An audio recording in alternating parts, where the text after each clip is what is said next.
तो बता दें दोस्तों कि छोटू शिकारी और सौरभ ऐश्वर्या का 2024 का रंगदारी बेस्ट सॉन्ग आ चुका है, जिस सॉन्ग का नाम है बात बताएं यारी के, आग लगा दें दुनियादारी के।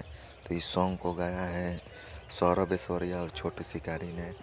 तो इस सॉन्ग को बता दें कि लिखा है संजय शर्मा ने और इस सॉन्ग को म्यूजिक दिया है मंटू मनीष ने। तो ये बता दें कि 25 तारीख को ये सॉन्ग रिलीज होगा SRS4U सौरभ ऐश्वर्या के यूट्यूब चैनल से।